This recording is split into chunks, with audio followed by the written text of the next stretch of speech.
Angeline's POV. Kung kanina kinakabahan ako, ngayon naiinis na ako. Asa ka pa? Doon ka kay Adi humagkan. Kahit masakit, madiin kong binawi ang siko ko sa kanya at nagmarcha sa closet. Dinig ko ang mahina niyang halakak pero di ko pinansin. Are we forgetting something here, sweetie? Paalala nito. Di ko pinansin kahit ramdam kong nakatayo lang siya sa likod ko. Basta lang kumuha ng damit ko at pinigilan ang sariling mapasigaw matapos maramdaman ng palad niya sa gilid ng bewang ko. Aren't we supposed to bath together? He whispered. Napapikit ako ron at bumigat ang paghinga. Kagat ko ang ibabang labi matapos maramdaman ang labi nito sa gilid ng balikat ko. That is, if you're ready to take me, sweetie. Natigilan ako sa sinabi niya at marahang minulat ang mata ko. What if I don't? I'm not ready for all this. I am not yet fully healed. Mahina akong pag-amin. Hindi pa ako lubusang gumagaling mula sa nakaraan. Di ba ako handang bumigay muli kahit pa traidor ang aking katawan? Matagal bago to nagsalita. Pawang mabigat nitong paghinga ang narinig ko. I won't force you unless you want to. I won't do such things unless you beg me to. Namamaos muling bigkas ito na tila labag naman yon sa kanya. Kahit ganon umawang ang labi ko at di makapaniwala sa narinig. Ang kilala kong Andre sumunggab agad at walang pasensya, kaya't bakit ngayon ganitong sinasabi niya? Di naman sa gusto ko, ngunit naninibago ko. Kurot na ako siyang hinarap at hinanap sa mukha nito kung nagbibiro ba siya, ngunit pa kaseryosohan lang ang nandoon. Ano nakain mo? Tinaasan ko siya ng kilay. Kahit bumait ka pa ngayon, hindi nun mababawi yung mga kasalanan mo. You want me to bed again? Do you want Eddie to have a bad father? Seryosong tanong nito. Muling umawang ang labi ko at ayaw maniwala sa akto niya. Baka kasi patibong lamang to. No one wants me to be bad unless they are hurt. Malamig kong tugon bago siya iwan at tumiretsa sa banyo. Yun yata umiikot sa isipan ko sa loob ng banyo. Di kasi kapanipaniwala na basta na lang magbabago si Andre at magsasabi ng ganon. Di malabo may masama itong plano. Pilit kong inihanda ang sarili sa kahit ano pa mang mangyayari. Nang nababas ako ng banyo, agad natagpuan na mata ko si Andre, na bagong ligot walang pang itaas at tayong pajama pants lang ang suot. Bumalandra sa mata ko ang matipuno nitong likod. Nakapamewang pa ito at abala ang mata sa hawak na telepono. Tahimik ako naglakad palapit habang pasimple na ring mata ang nagmamasid sa likod niya at braso. Eyes on the floor, Angeline. Mahinang bulong ko sa sarili. Ngunit di ko may alis ang tingin sa kanya. Kaya't namadaanan siya bagong kama, agad akong wala namang batong nakaharang. Careful! Mahinang bulong nito pagkasalo sa bewang ko. Namuntikan na ako madapa. Still clumsy, bulong nito. Di ko alam kung tanong ba yun o hindi sa hina ng pagkakasabi nito. Agad akong napaayos ng tayo at kumawala sa braso niya. Inakit ko rin ang kama at agad na nagtago sa kumot dahil sa hiya. My gosh, Angeline, wala namang bato. Katawan palang pinapakita ng hihina ka na. Inis kong sermon sa sarili. Lalo ko nabalisa matapos maramdaman na nundo sa kama ng pwesto ko. Akala ko matiwasay kong maipipikit ang mga mata ko. Ngunit namilog ang mga yun matapos maramdaman ang pagdantay ng braso ni Andre sa bewang ko mula sa loob ng kumot. Di pa to ng kontento, tinapit pa ako papalapit sa kanya. Akala ko ba hindi ka na mamilit? Bakit ngayon yung mayakap-yakap ka dyan? May angin na protesta ko. Narinig kong pagtikim nito pero hindi niya ako binitawan. 5 years is so long. Anong gusto mong gawin ko? Pagmasdan ka sa malayo kahit malapit ka naman sa akin? Hindi kita pinipilit but I need to hold you, sweetie. Tila sinabayan ng init ang puso ko. Natameme at di mahanap ang sariling bibig. Di ko kasi maintindihan bakit yun ang sinasabi. Gusto kong itanong kung bakit kaya lang natatakot akong baka mali ang nasa isip ko. Ayoko man sinubukan kong pikit ang mata ko. Pinapakiramdaman ko nga kung maglilikot ba ang kamay ni Andre, ngunit hindi naman. Ni hindi nagbago sa ayos. Nakatulugan ko nga ng ganong ayos, kaya lang pagising ko, lumulundo ng kamat mahigpit ng yakap ni Andre. Idagdag pang magkahina ang aming katawan. Bala ko na nga sumigaw at sabing di siya nautuwad sa pangako, kundi lang siya mahinang nagmura at umatungal ng protesta. Give me patience for my own son. Mahinang dasal nito na ikinakunot ng noo ko. Mama, wake up! Daddy, wake up! Doon ako napalingon sa bandang ulo ng kama kung saan tumalon-talon si Adi. Tuwang-tuwa pa to na napapamura ang daddy niya. Halika daddy, stand up mama, I want breakfast. Oh no, I changed my mind, I want a baby sister. Malakas sa sigaw nito. Napangawi ako at napapikit. Agad ding lumayo kay Andre na mahina pa rin nagmumura at nirereklamo ang anak niya. Masyado pang maaga para sa ganyan. Mahinang sigaw ko. Daddy, are you mad at me? Inosenteng tanong ni Adi. Tuloy-antun tumigil sa pagtalon na kinahinga na maayos ni Andre. Nobody, sumakit lang pakiramdam ko at nahilo. Halika, let's make some breakfast, kiddo. Agad tong tumayo at binuhat ang anak. Ako na may umupo at balak na ring bumaba kung di lang nagsalita si Adi. Mama, did you give my good night kiss to Daddy? Seryosong tanong nito. Nagkatitigan kami ni Andre at ang lokong umisi.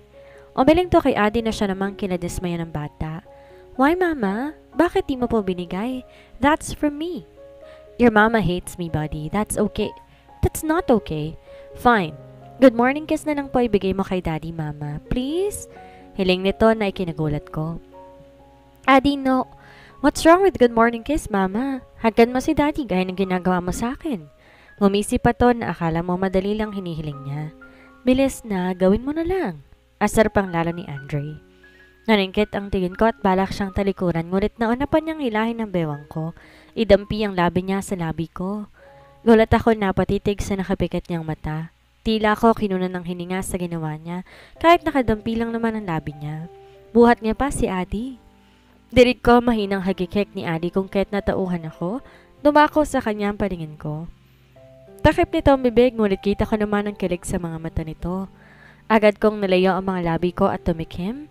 Nasalubong ko pang namumungay na mata ni Andre. See? It's easy, Mama. Sambet ni Adi na nakangisi na. Naiiling na binaklas ko ang yakap ng braso ni Andre sa akin. Agad akong tumalikod at ramdam agad ang init ng pisngi ko. Do not be a fool, Angeline. Hagkan lang yun. It's meaningless. May kalamigang bigkas ni Andre na nakapagpatigil sa akin. Awang ang labi kong gusto siyang sagutin at tanongin.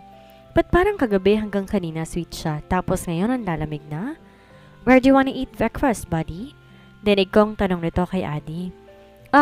Ask my mama. She's my queen. Napailing ako sa sagot nito at bahagyang nahiya. Baka isipin ni Andre, pinagagawa ko lahat ng to kay Adi. Umakma akong hahakbang dahil ayoko magalit na naman to. Where are you going? Nanlamig ako sa tanong niya at muling natigilan matapos marinig ang mga yabag niya papalapit. Where do you want to eat? Muling tanong niya matapos makalapit. Kahit saan. Be specific, sweetie. Maraming kahit saan. Alin doon? Ha? Kahit saan mo na lang gusto. Mahinang sagot ko bago yumuko. Ang kaso pares ng binti niyang natagpuan ko sa harapan kung kaya agad ako nagangat ng tingin. Bahagyang tikwas ang kilin nito at magkabilang kulay ng mata ay nananan siya. Bakit ako magdedesisyon? Ako ba ang mama ni Adi? May iritang tanong niya na kinainis ko. Napairap akong wala sa oras at pinagkrus ang braso ko. Ni hindi pinansin ang inosenteng tingin ni Adi na nasa bisig niya. Pwede bang kahit sana lang? Kusan ka komportabling kumain? Baka mamaya magreklamo ka pa pag ako nagdesisyon. Bulong ko sa dulo. I heard that. Fine. Let's eat in a cozy restaurant. Almusal lang sa restaurant pa? Ayos ka lang ba? Sarkasikong sabat ko. Magluluto na lang ako. See, now you want to cook. Dapat sinabi mo sa akin kaagad nung una pa lang. Diin ito sa akin na mas kinainit ng dugo ko. Parents, I'm still here. Pagpapaalala ni Adi. I'm sorry, buddy. It's okay, Daddy. I guess let my mama cook. She's a good cook. You will love her cooking. Pagbibida pa nito. Let's see about that.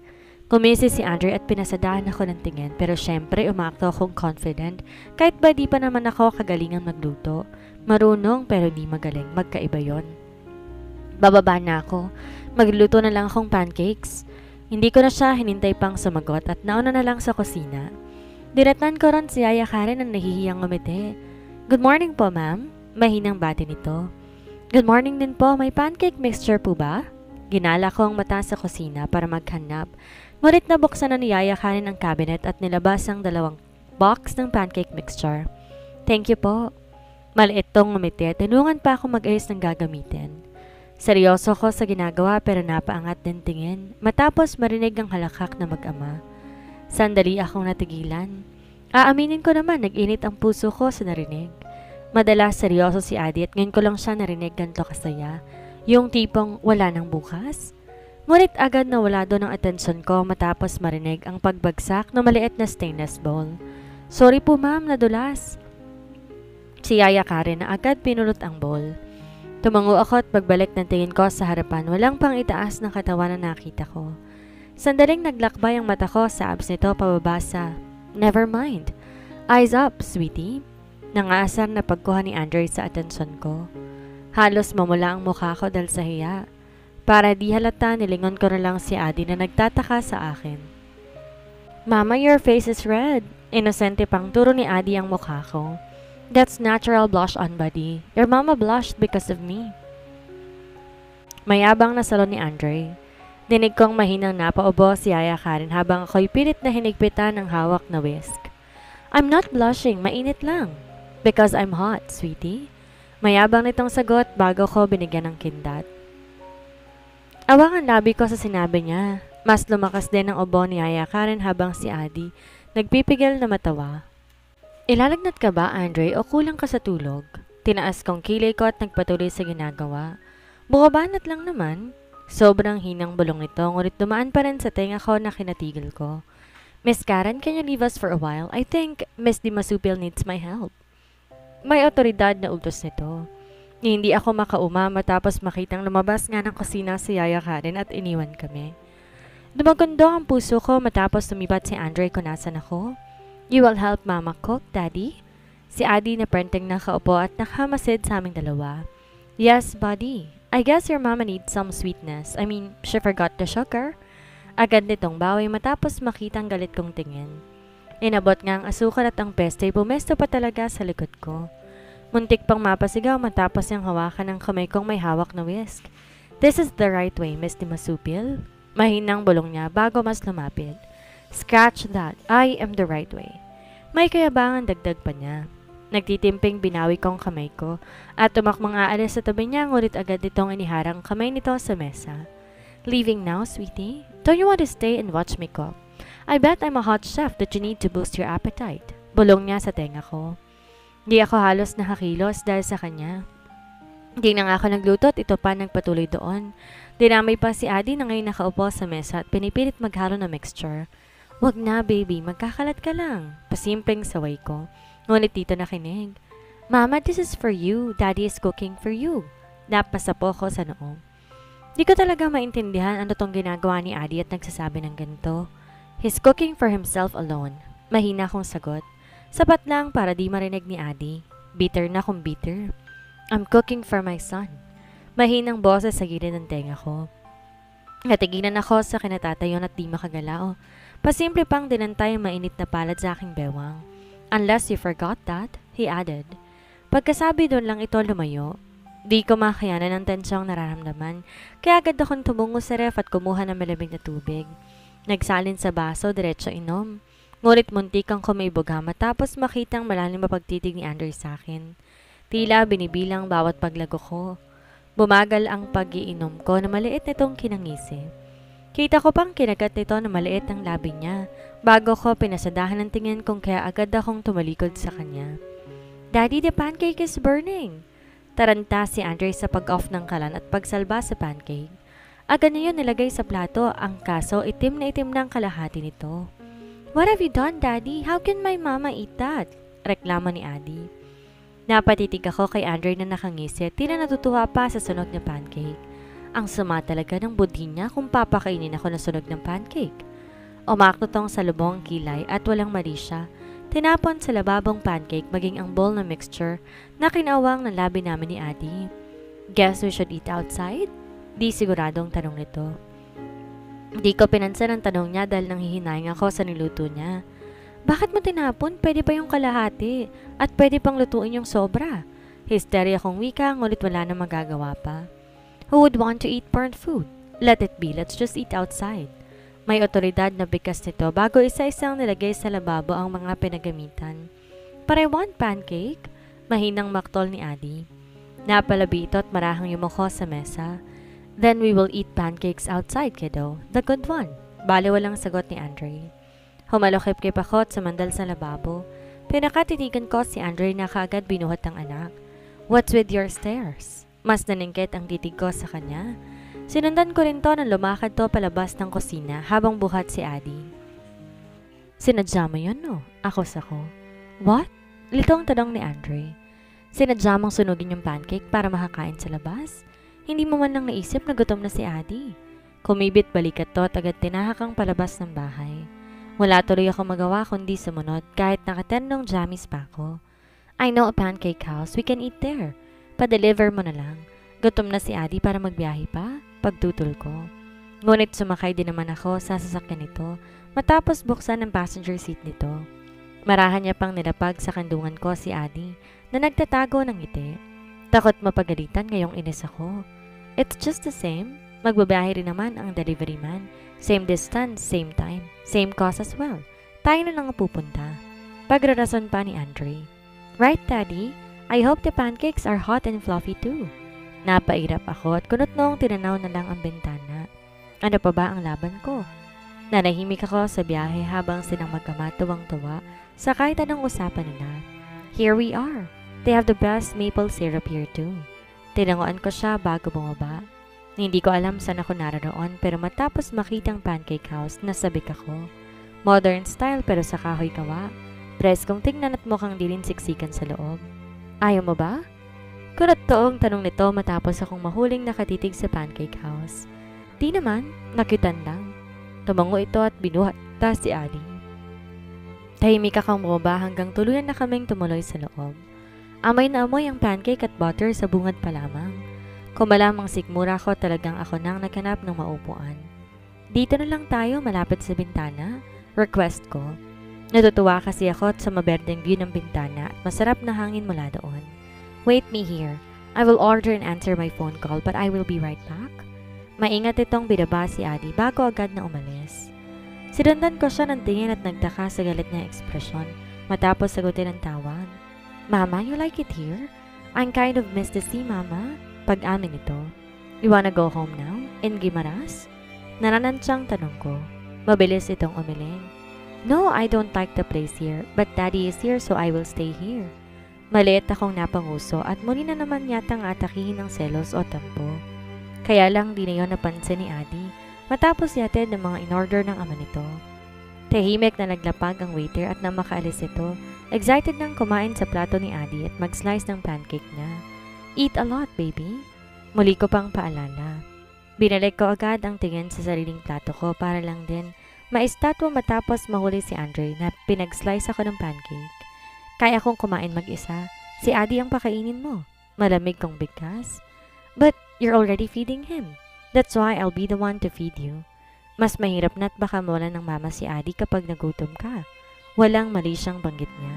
Abat, di ko natuloy ang sasabihin matapos makita ang pilong ngiso nito. Sa huli, matalim na tingin na lang ang binigay ko sa kanya. See? I'm right. Right, sweetie? Anito. Why am I not invited to this breakfast? Ani ng boses ng isang matanda. Pareho kaming natigilan ni Andre ngunit ako, bahagyang nanakay ang mata at halos matigilan matapos makita sa gilid kong matandang Montero, titig na titig kay Adi. Is this my grandson, Andre? Since when you learn how to hide? Sarkasikong tanong nito. Di ko na alam ang iaakto ngayong kaharap ang matandang Montero. Kung ganon gustong gusto ko siyang makausap. Ngayon ayaw ko na. Tingin pa lang nito nakakatakot na. What is the name? Malamig nitong tanong. Kala ko dati mabait ang matanda at makwela, ngunit tila kabaligtaran yon. Adi. His name is Adi, my son. Seryosong sagot ni Andre. Tahimik ako at takot magsalita habang si Adi naman nasa kandungan ni Andre at inosenteng nakatingin sa lolo niya na nakaupo sa harapan. And this girl is? Tukoy nito sa akin. Nagkatinginan kami ni Andre. Nanatiling magkalapat ang labi ko dahil di ko naman alam ang dapat sabihin. She's my mama. Is there something wrong with that? Naguguluhang tanong ng anak ko. Nangunot ang noo ng matanda at agad tinapunan ng mapanuring tingin. She's the mother. She looks familiar. Gusto ko sana magyoko ngunit pagpapakita yun ng kahinaan, kaya tumikim ako at maliit ng umiti. Mula sa pagkakakayom ng palad ko'y marahan ko yung inangat at nilahad sa matanda para sana sa handshake. I'm Angeline Di Masupil po. Nice meeting you. Finish your breakfast, Andre. Let's talk in the office. Malamig na utos ito na hindi man lang ako pinatapos. Di man lang dilito sinulyapan ng palad kong naglahad kung kaya nanginig ang kamay kong binabayon at agad uminom ng tubig. Don't keep me waiting, Andre. Malamig na paalala ng matanda bago tuluyang tumalikod. Di ko alam kung anong mararamdaman ko. Ang alam ko lang hiyang-hiya ako. Sana pala hindi ko na lang nilahad ang palad ko. Sino nga ba naman ako para kamayan? Ilang beses akong kumarap at umiwas ng tingin upang di bumagsak ang nagbabadyang luha. Humigpit din ang hawak ko sa baso. Muntik ko pa yung maitapon kung wala lang pumigil sa kamay ko. Bumagsak ang tingin ko sa mainit at matipunong palad na nakahawak sa kamay ko. Mula roon, umakyat ang tingin ko sa braso niya hanggang sa magsalubong ang mga tingin ni Andre. Seryoso yon at walang halong simpatya. Don't be upset. He is not fond of handshake. Paliwanag nito. Mapait akong ngumiti. He's not fond of me. He will never be. Walang ganang sabi ko. It's understandable. We're not married and he only cares about Addie. Lalo yata akong sinampal ng katotohanan at dahil doon. Sa una pa lang alam ko, sinisiksi ko lang sarili ko sa mga tao. Masakit pero para kay Addie, lalakasan ko ang loob ko. We should go now. Agad nitong binuhat si Addie kung kaya wala akong magawa kung di ang sumunod sa kanila sa sasakyan. Nakakawalang gana man ang nangyari, hindi naman po pwedeng pairalin kong pride ko. Kung nasa ng anak ko, doon ako. Are you alright, Mama? Tanong ni Addie na makapasok na kami sa sasakyan. Do you want us to go home now, Mama? It's okay if you want us to go back to the apartment. I don't want you to be sad. Mahinang saad nito bago marahang hinaplos ang pisngi ko. Bagyaman ako nagulat sa sinabi niya, hindi ko maiwasan na mapasulyap kay Andre. Nagkatinginan kami sa salamin. Base sa lamig ng tingin niya at lalim, alam kong narinig niya si Addie. Agad akong umiwas ng tingin at niyakap ang anak ko na nasa kandungan ko. I'm alright, baby. Don't worry about me. Dito lang tayo sa tabi ng daddy mo. But your eyes are telling me otherwise, Mama. I don't like them. They are sad. Anitong nakatitig sa mata ko. Naginit ang puso ko dahil doon at alam kong alam ng anak kong nararamdaman ko. Kung kaya't pilit akong ngumiti para itago lahat ng nararamdaman ko. Daddy, can you make Lolo accept Mama? Baling nito sa ama. Agad na nanlaki ang mata ko at tinakpan ang bibig niya. Ngunit narinig na ni Andre. Agad kong hinuli ang tingin ni Addie na mapagsabihan. Don't say that, anak. We cannot force everyone to like us. It takes time, kiddo. Let me handle everything. Sabat ni Andre sa sinasabi ko. How long, Daddy? I won't stay at your mansion if you replace my mama. Give me time. It's not easy. But do not worry too much about your lolo's reaction. He's old already. Pero ayoko po na ibang ina. Si mama lang ang gusto ko. Malungkot na saad nito. Napatiimbagang ako at binugso ng sakit na kailangan pang makiusap ng anak ko para lang makasama ako. Na kailangan pa namin maghirap ng ganito para lang maging masaya. Bakit ba ako sumusunod sa kanila? Stop the car, Andre. Malamig kong utos. What? Nalilitong tanong nito habang tingin tutok sa daan. Itigil mo na ang sasakyan. Babalik na kami sa apartment. Mahina ngunit may otoridad kong utos. And you think I'm crazy to do that? No way! Anito't mas binilisan pa ang pagmamaneho. Bahagyang namilog ang mata ko at gusto pa sana makipagtalo kung di lang nakaramdam na mahigpit na kapit ni Addie sa akin. I'm scared, Mama. Mahinang bigkas nito. Napangunahan ako ng takot. Takot para sa anak at takot para sa buhay naming lahat. Slow down. Nasa sasakyan din ang anak mo. Tila doon lang natauhan si Andre at unti-unting binagalan ng pagpapatakbo hanggang tuluyan niyang tinabi sa gilid ng kalsada ang sasakyan. Nakahinga ako na maayos dahil doon. I'm sorry I lost my control. Hinging pa umanin nito bago sinulapan si Addie na nakayuko na sa balikat kong mukha. Oh my, I'm sorry buddy. Pagsusumamo nito. Pilit pa nitong kinuha sa kandungan ko si Addie, ngunit ayaw niyang bumitaw sa akin. Wala itong sinasabi, ayaw lang talagang sumama kay Andre. Huwag mo nang pilitin, just drive safely. Utos ko. Paglingon ko kay Andre na nulumot ang nakatitig kay Addie. Doon ko lang siya nakitang sising-sisi sa ginawa niya. Kita ko pa napapikit siya na mariin at muling nagmura na mahina. I can't drive right now. Bulong nito at agad nitong kinuha ang cellphone niya. Nagdial habang tingin ay na kay Addie pa rin na ayos siyang tingnan. Is he alright? Is he still breathing? Bigla ang tanong nito sa akin. Ngunit di ko siya pinansin at tinagod lang ang buhok ng anak ko. Come here now, Baron. Drive this car. Utos ito bago binaba ang tawag. Let's move to the back seat. Baron will come here to drive the car. Walang salitang sinunod ko ang sinabi niya. Lumabas ako habang buhat si Addie. Siya naman alis nang binuksan ng pinto sa backseat at inalayan kami na makatuloy sa loob. Tahimik kami ni Adi habang si Andre nagpapahilot sa sentido niya. Baby, don't you want to go to Daddy? He's having headache. Mahina akong pagkausap kay Adi. Kahit papaano naintindihan ko naman ang frustration ni Andre na gusto niya mag-sorry sa bata ngunit ayaw siyang kausapin ito. Mula sa pagkakaya ko, nag-angat to ng tingin at binigyan ako nagtatanong na titig. He didn't mean to drive fast. It's my fault. I shouted at him. Pagpapaliwanag ko. No, it's my fault, Angeline. I was careless and didn't think carefully. Sabi ni Andre sa kasalanan. Wala sa oras, napatingin ako sa kanya. Kurot dong di makapaniwala sa narinig ko. Since when did Andre admit his fault? Wala ako maalalang umamin siya sa kasalanan. Tapos ngayon pati kasalanan ko aakuin niya?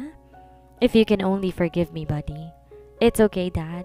Just please don't argue with my mama again. Tila walang nangyaring bigkas nito at agad lumapit sa ama. Awang ang labi ko kay Adi na nakangisi na. Pakiramdam ko tuloy na pagtripan na naman ako dahil doon. Bala ko sana siyang sermonan kung di lang tumunog ang cellphone ni Andre. What's with this old man? Doesn't he know about the quality family time? May inis na pagkausap ito sa sarili. Mas umawang ang labi ko ron. When did Andre start caring about his family? And how come he's calling us his family? Parang nahulog ang puso ko sa mga tanong na yon, ngunit muli ring nasira matapos marinig ang matandang Montero mula sa kabilang linya. Where are you, Andre? Hurry up! Zebby is waiting here and ready to meet his future son. Ani ng matanda. Ang bigat ng loob ko at gustong manggalaite sa galit matapos marinig ang pangalan ni Ate Zebby. Siya rin palang gusto na matanda na napangasawa ni Andre. Tila pumait ang panlasa ko ron at gustong tapunan ng protesta si Andre, ngunit ayoko makita ng anak kong nagkaaway kami. Kinimkim ko pansamantala ang hinanaing at nanahimik hanggang makabalik sa mansyon. Tahimik ako hanggang sa pinakasala. Buddy, I need to talk to your lolo. Pwede bang hintayin mo na lang ko sa kwarto bago tayo maglaro? Malumanin itong pagkausap kay Adi bago ito binaba sa sahig. Will it take too long? Kuryosong tanong nito pagkatapos ay binalingan ako. Mama, you won't leave, right? Nagsusumamong mata nito. Halos mangilid ang luha kung kaya. Pilit akong umiti kahit walang kasiguraduhan. Nahahayaan akong manatili sa tabi niya. I won't, baby. Aakit ka na with Yaya Karen. Susunod ako. Kahit sa labag sa loob niya, sumama pa rin siya sa yaya niya paakyat. Nang wala na sila, ninarap ko si Andre na nakatanaw pa rin sa hagdan. Tumikim ako at walang emosyon siyang tiningnan. Fix this mess, Andre. Akala ko ba wala nang sagabal? Ang lakas ng loob mong alokin ako ng indecent proposal pagkatapos may reserba pala sa loob? Mahinang angil ko. I saw him close his eyes tightly as if having a bad headache. I didn't invite her. I'm truly to my words, Angeline. Oh no, you're not. Fine. I will talk to him about this. Stay in Addie's room until Zebby is gone. Wait for me, he coldly said. Namewang ako matapos umakyat din sa hagdan at tingin ko, dediretso na sa opisina. Napailing ako at kahit ayaw ko, tumuloy ako sa kwarto ni Adi. Agad gumilid si Yaya matapos akong makita. Bahagya akong nalungkot matapos makita si Adi, tahimik at walang ngiti sa labi. Matamlay din itong nilalaro ang sasakyan sa harapan niya. Wala tong ganat ni hindi man lang ako sinulyapan matapos kong tumabi sa kanya. Why my baby is sad? Malambing kong tanong. Seryoso niya akong nilingon. Because mama, you're going to leave me here and I don't want that. I don't want any mama except you. Umiling to at tila hindi talaga natanggap iyon. Bagsak ang balikat, binuhat ko siya at nilagay sa kandungan ko. Mahigpit ko rin siyang niyakap pagkatapos. Shh, don't say that, baby. That won't happen. Kahit ako'y duda sa sinabi ko. Alam kong hindi nahayaan ni Andre ngunit anong laban niya sa lolo niya. His grandfather is powerful and his words are supremacy. Pero alam kong wala ako mahinga ng tulong at pwedeng pagkatiwalaan ngayon, kundi si Andre lang. Kahit ora mismo hingin niya ang katawan, gagawin ko kung kapalit na yung mananatili sa tabi ni Adi. Matagal bago ko nakumbinse si Adi. Hindi pa nga tutuluyang naniwala pero wala rin nagawa kundi maghintay. Do you want some sandwich and juice, baby? Bahagyang nagdiwanag ang mata nito at agad na tumango. Alam kong di siya nakakain ng maayos kanina. Yes, Mama, more sandwich with egg. Alright, wait me here. Gagawa ko ng maraming sandwich. Tumanguto at binalikan ang sasakyan niya. Kahit ganon di mawala sa isipan ko ang desisyon na matanda. Di ko rin alam kung papayag doon si Andre. Di ko naman hawak ang desisyon nito. Gusto kong huminga kahit papano at mawala sandali ang iniisip kung kaya't nag-focus ako sa paggawa ng sandwich at pagtimpla ng juice. Ilang beses ko ring pilit tinawagan si Nadia ngunit di naman sumasagot. Sa huli si Aldrin ang tinawagan ko. Hey there, Miss Di Masupil, what's up? How's your stay in the mansion? May asar na bungan to. Malalim ako napabuntong hininga. Nothing's good, Aldrin. Nandito ang lolo mo at si Ate Zebby. Kick out na yata ako. Di ko mapigilang sumbong. What? Zebby? How come she's there? Isn't she supposed to be out of the picture? I mean, tapos nang laro para sa engagement at alam ko, hindi siya pinili ni kuya? Hindi pinili ng kuya mo? Siguro, pero pinili naman ng lolo mo. Mabait kong sagot. Di naman ako naghahabol na maging asawa ni Andre, pero ayoko na malayo kay Adi. Alam mo namang mas importante ang anak ko sa akin, higit sa kung sino pa mang lalaki. Muntik pa akong pumiyok at maiyak pagkasabi noon. Mahina tong napamura. Gagawa ako ng paraan. I'll call Kuya Andre and tame that woman. Matatag nitong bigkas bago binaba ang tawag. Hindi ko alam kung pagkakatiwalaan ko yon. May tiwala ko kay Aldrin pero hindi kay Andre. Kahit pa alam kong mas gusto ni Ate Zebby si Andre, baka hindi naman gumana. Huminga ako ng malalim at tinapos ang ginagawa bago maingat na binuhay ang tray at lumabas sa kusina. Tingin ko umabra naman ang ginawa ni Aldrin matapos makitang nagmamadaling bumaba sa hagdan si Ate Zebby. Kulang na lang mataranta.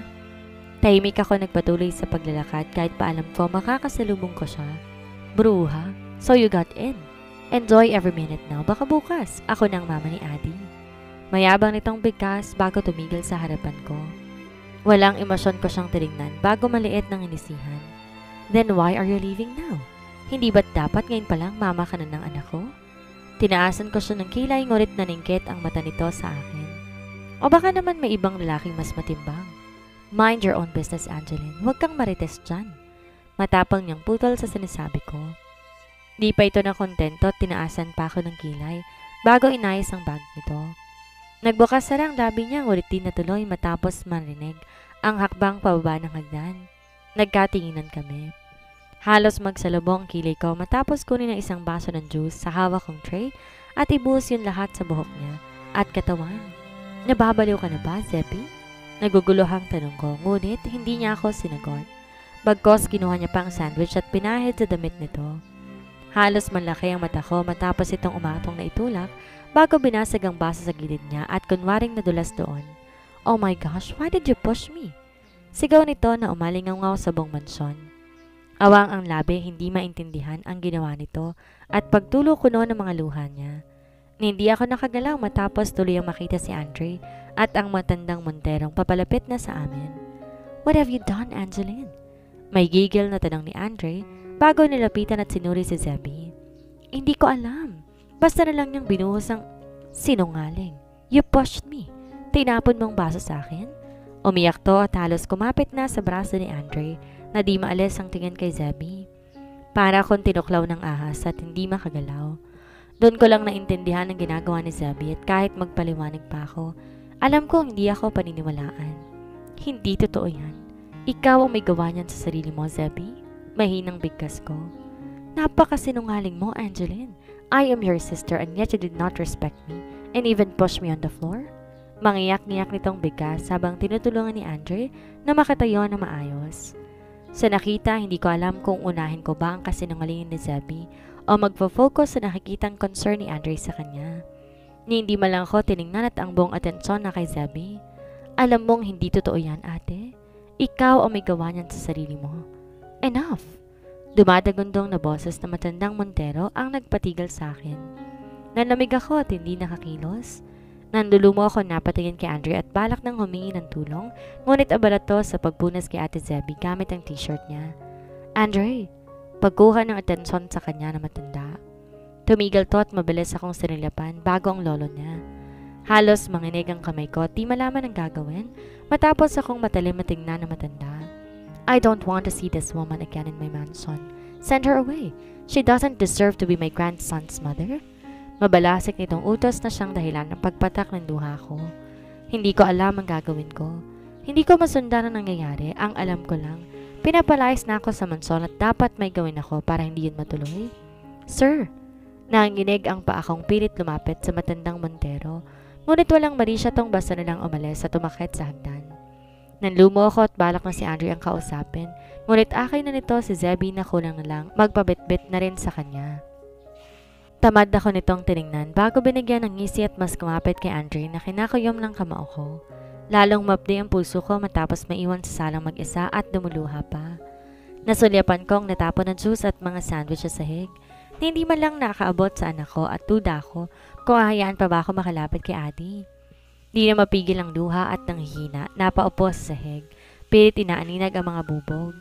Desidido akong linisin yun at baka sakaling magbago pang isip nila. Kinapa ko yon sa kabila ng pagluha ko at halos mapaigik matapos maramdaman ang hapdi sa mga daliri ko. "Are you crazy?" asik ni Andre. Nagmamadaling mga yabag nito ang narinig ko bago maramdaman ang pagtayo niya sa akin mula sa pagkakaupo. Hindi ako nakahuma matapos niyang tingnan ang kamay ko at sunod-sunod na nagmura. Ngunit hindi ko inintindi dahil ang concern ko si Adi. Humikbi ako hindi sa sakit ng mga sugat ko, kundi sa kaisipang hindi ko na makakasamang anak ko. "Andre, please, wag mo namang ilayo sa akin ang anak ko. Ako naman ang piliin mo kahit ngayon lang. Hindi ko kayang mawalay kay Adi." Ang sabi ko noon, hindi ako magmamakaawa, pero para sa anak ko, nilunok kong lahat na nagsusumamong piliin ako. Malabong reaksyon nito, ngunit dinig kong mahina niyang pagmamura. "Such a stupid act, Angeline. What do you think Adi will think after he sees this?" Mas dumoble ang sakit matapos niya akong bitawan at nagmarcha palis kung saan. Napaupo akong muli sa sahig at napatakip ng bibig. "Stand up, we will clean your wounds." Malamig nitong turan bago kinuha ang kamay ko. "Andre, kahit ngayon lang pakinggan mo ko. Hindi ko tinulak si ate, siya mismong gumawa nun sa sarili niya. Please, wag kang makinig sa lolo mo. Huwag mong ilalayo sa akin ang anak ko." Agad niya ring binitawan ang kamay ko matapos niyang gamutin ang sugat ko. "Andre, pack your things." Mas malamig nitong tugon. "Pero, I said pack your things. Ano bang hindi malinaw doon, Miss Di Masupil? Mag-impake ka na." Tila ko muling na estatwa at kahit expected kong palalayasin ako, di ko alam na agad-agad akong paalisin. "Pero paano ang anak ko?" "Just pack your things. If you can't, then I'll do it myself." Walang salitang tumayutot na una pa sa akin sa hagdan. Tuloy-tuloy ang hakbang at wala akong magawa kundi habulin siya at pigilan. "Andre, please, wag naman ganito." Pinilit kong hawakan ang kamay niya ngunit naging mailap yon. Muli akong humikbi matapos niyang dumiretso sa master's bedroom. Kunin ang maleta at walang salitang siniksik ang mga gamit ko. "Andre, please, wag ganito. Hindi ko kayang malayo sa anak ko." "Don't stop me, Angeline. If you don't want to help me pack your things, then don't meddle. Sit there and wait for your things." May gigil itong bigkas. "Pwede bang makausap ko man lang si Adi o baka pwedeng bukas mo na ako palayasin?" Hindi to sumagot bagkos. Kumuha pa ng panibagong maleta at walang salita. Nilagay doon ang iilang gamit ni Adi na nasa kwarto. Awang ang labi kong napalapit sa kanya. "Bakit pati mga damit ni Adi dinadamay mo? Porque hindi yan mamahalin, itatapon mo rin? Huwag mo naman burahin ang mga bagay na bigay ko sa anak ko."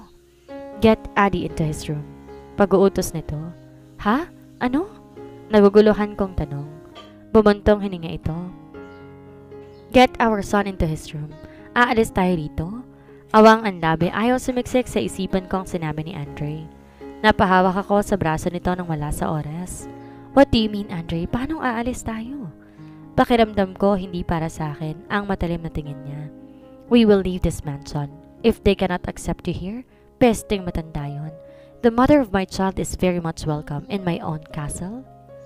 Sa kabilang banda, "This will be our home?" Tanong ni Adi matapos siyang ibaba ni Andre para buksan ang penthouse. "Temporarily, buddy. Our home is not yet fully furnished. Still need some details?"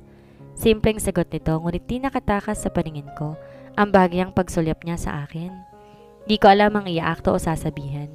Masakit ang isip ko sa nangyari at hindi pa napoprosesong sinabi nito. Paano nagpapasalamat ako na hindi ako nito basta itinapon. Di ako mimik at tiniyaan na tong mag-asikaso kay Adi. Tahimik akong dumiretso ng kusina at kumuha ng malamig na tubig. Dinig ko ang pagkakat nila sa hagdan, pero nanatili ako sa kusina. Tahimik na sinara ang mata at huminga na malalim. Akala ko hindi na kami magkakasama ni Adi. Napuno ako ng takot at bigati. Alam ko hindi ko yun kakayanin. "Breathe, Angeline." "Hindi ba magagalit ang lolo mo at mas gigipitin ka?" Mahinang tanong ko. Di ko makuhang matuwa ng tuluyan dahil iniisip ko ang consequences sa pagsaway ni Andre. Oo, at matanda na siya. Kahit takay ako sa hirap, di lingid sa kaalaman ko ang paraan na mayayaman. Maaring mawalan to ng mana sa ginawa niya. What do you want for dinner?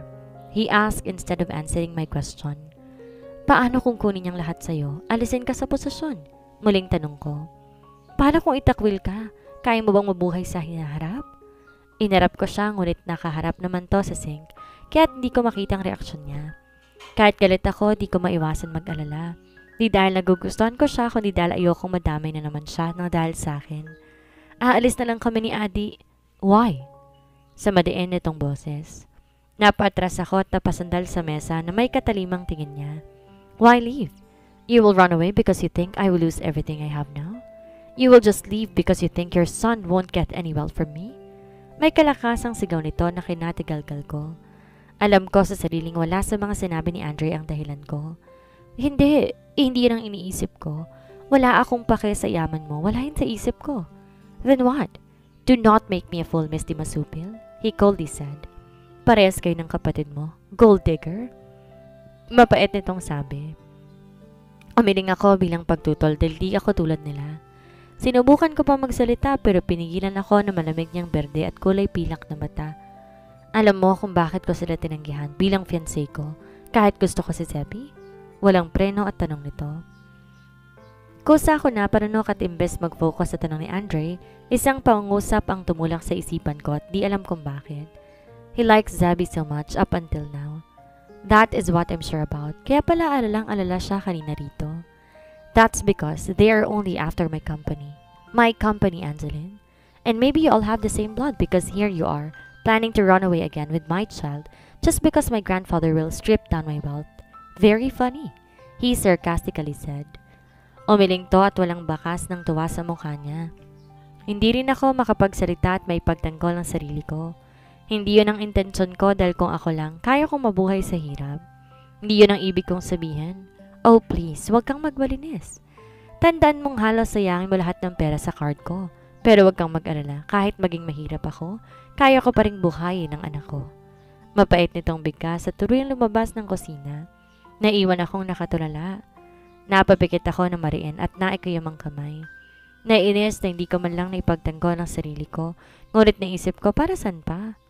Tama naman ang sinabi ni Andre na halos maubos ang pera niya sa card, pero di ko yun ginamit sa luho ko. Lahat ng ginastos ko ay para kay Adi lahat. Sinilip ko si Andre sa sala, ngunit wala ito roon at wala akong balak hanapin pa siya.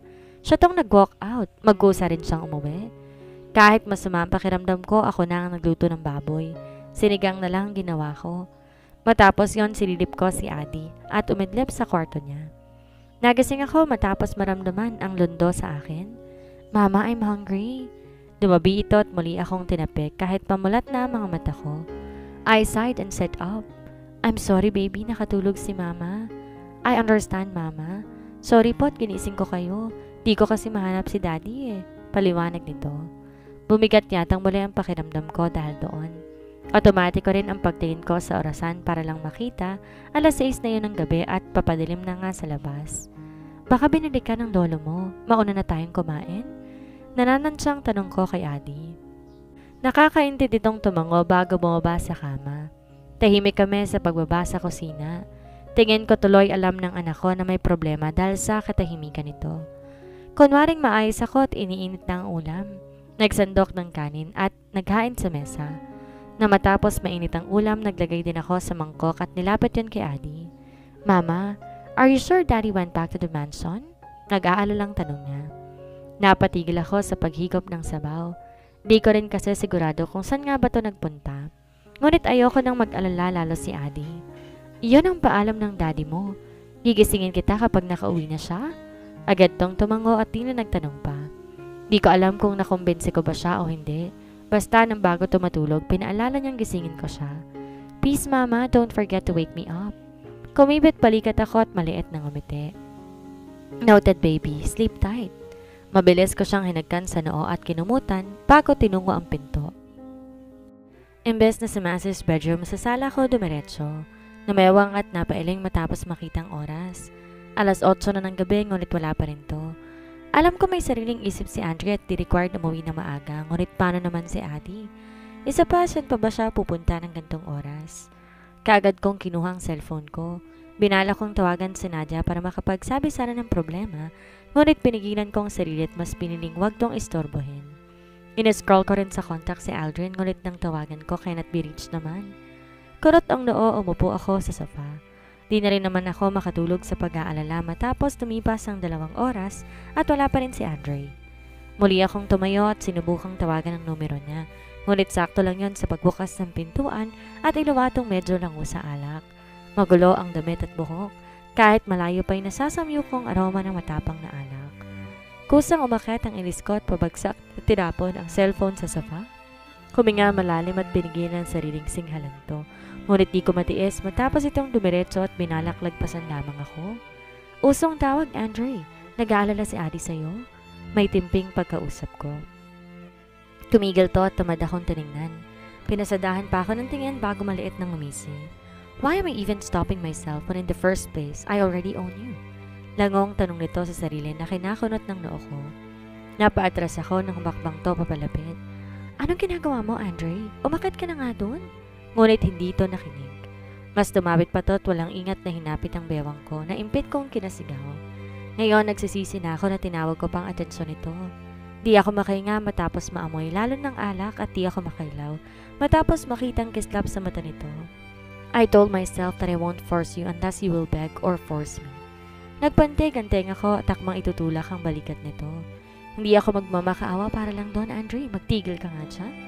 Matapang kong pigil sa kanya. Ngunit mas lalo nag-alab ang apoy sa mata nito at mas sinapit ako padikit lalo sa katawan niya. Namimilog ang mata ko ngunit kulang ang lakas ko para itulak siya. Mas lalo na nang humawak sa bato kong isang palad nito. Fine, ako na. Ako na magmamakaawa sa iyo, sweetie. Please, make love to me. He begged helplessly. Andre, lasing ka lang. Pilit ko siyang tinulak at iniwas ang mukha ko sa tangka nitong pagkagkan. Ngunit dahil sa ginawa ko, mas sumigpit ang hawak nito sa bewang ko. You hate me that much? Wala sa sariling tanong nito. And you're planning to run away again? Alam ko lasing lang to pero ang hirap pa rin makawala sa kanya. Gusto kong magpaliwanag pero alam ko rin hindi yun uubra. Nagkapantay ang mata naming dalawa. Hindi ko makayanan ang mainit at malabo na titig niya kung kahit nagbaba ako ng tingin. Mas gusto mo si Aldrin? Nanlaki ang mata ko sa tanong nito. Ano bang pinagsasabi mo, Andre? Umayos ka nga? Hinampas ko ang balikat nito, ngunit mas kinagalit niya yun. Nagulat ako matapos itong sirain ang damit ko mula sa likod. I don't care who you like, as long as you will end up in my bed. Doon lang sumiksik sa isip ko na oo nga pala tagapagpainit lang ako ng kama nito. Taga-aliw. Pero dahil alam kong lasing to, pinilit ko pa rin siyang itinulak. Andre! Pero wala nang lumabas sa bibig ko matapos itong sakupin ang labi ko. Kusa ako napahawak sa balikat nito sa diin ng hagkan nito. Damn with these clothes, bulong nito. Gigil nitong inalis ang damit kong siya rin naman ang sumira kanina at halos manghina ako sa palad nitong naglalakbay sa likod ko. Andre? And yet again, he didn't let me speak a word. Napakapit na mahigpit ang kamay ko sa balikat niya habang isa'y sumabunot na sa buhok niya. Stop, Andre. Ngunit hindi ito nakinig. Naramdaman ko na lang ang pagbagsak ng katawan ko sa sofa. Napahagikik pa ako matapos maramdaman ang cellphone ko sa likod ko, ngunit wala tong pakialam sa angil ko. Ang libreng kamay nito tumungo sa likod ng tingin, hinahanap ang nagkakikik sa akin. At na makuha yun, bale walang initsya na lang niya kung saan. That's my phone!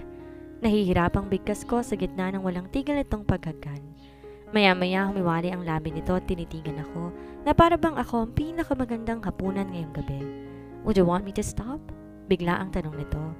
Pagkakataon ko yun para pigilan to at di tuloy ang mangyayari. Ngunit traidor ang katawan ko. Kusang umuwang ang labi ko at umangat ang likod ko matapos maramdaman ang mariin nitong palad sa hita ko. Humahaplos at sumisiksik sa short ko. After so many years, hindi ko alam hahanapin ng katawan ko ang mga haplos nito. Di ko alam na ganito ang magiging reaksyon ng katawan ko sa kanya. Kusang naglakbay ang init ng katawan ko. Tila ko nauhaw sa hindi malamang dahilan. Di lang naman siguro ako nag-asam nito. Have you been dreaming of me too, sweetie? Tanong nito. Pumikit ako ng mariin at di makasagot matapos itong kalasin ang botones ng shortcut walang hirap na tinanggal yun. Napasingap ako matapos itong paghiwalayin ng mga hita ko. Ramdam ko ang init ng tingin niya roon kahit may kapirasong tela pa akong suot. Kinagat nito ang laylay ng undies ko. Dahan-dahan niyang hinila pababa hanggang tuluyan na nitong matanggal ng tuluyan. Wala nang kung kahit ano sa katawan na ramdaman ko. Ang mainit itong hininga sa may ibaba ko. Nawala ako sa katinoan at napasigaw na mahina. Hindi ko alam na ganun pa rin ang maging reaksyon ng katawan ko pagkatapos ng lahat. Hingal pa ako matapos magsalubong ang tingin naming dalawa. Maya-maya pa'y nagsimula na akong sakupin ni Andre. Traidor nga ang katawan ko dahil kahit nagulat sa unang entrada, wala akong ginawa kundi kagatin ang ibabang labi ko at ibigay ng buo ang katawan ko. Nagawa ko pang haplusin ang likod nito para magtuloy-tuloy siya. Sunod-sunod na mura ang narinig ko mula sa bibig ni Andre, dahilan para mapasigaw din ako. Naging madiin at mabilis talaga ang galaw nito na halos ikahulog ko na sa sofa. OMG, Andre! Sigaw ko. Maya-maya bigla itong huminto. Awang pa ang labi ko matapos itong tumigil sa paggalaw. Nagtataka kong hinuli ang tingin niya para makakuha ng sagot. Adi might wake up and might saw us here. I think this is better be proceed upstairs. Bulong nito. Di pa man ako nakakatango, nagawa niya na akong buhatin. Kusang umikot ang hita ko sa bewang niya at siniksik ang mukha ko sa balikat niya. Mahigpit ang pagkakahawak na sa akin habang papaakit ng hagdan. At siguro nababaliw na ako matapos gumalaw dahilan ng pagkatigil ni Andre. Oh my, Angeline. Babe, o tatapusin natin to sa hagdanang to. May gigil na bigkas nito. Di ako nakinig at mas iginalaw ang bewang ko. Tila ko sinaniban at gusto na lamang ipagpatuloy yon kahit san pa. Walang salita, inangat niya akong nilapag sa baitang ng hagdan at tinawakang mabuting hita ko. I can't take this anymore but Adi is asleep. Bulong ko. Mas bumigat ang paghinga nito at mas sumigpit ang hawak sa hita ko. Tila doon ay binuhos ang gigil. Hold me tightly. Utos nito kaya't napahawak ako sa likod niya. Sinalubong ang mabilis nitong galaw. Namimigat ako at halos mapaos kakahiyaw dahil sa kay Andre. Nawala na sa isip ko na po pwedeng magising si Adi dahil sa pagsigaw namin. Malapit na ako, sweetie. Anito. Nananakit na ang likod ko ngunit hindi ko yon alintana. Mas nananaig ang kagustuhan kong makarating sa suktulan. Tapusin mo na, Andre. At sa tingin ko ang aking mga salita'y sapat na mahiwaga para sundin niya ako.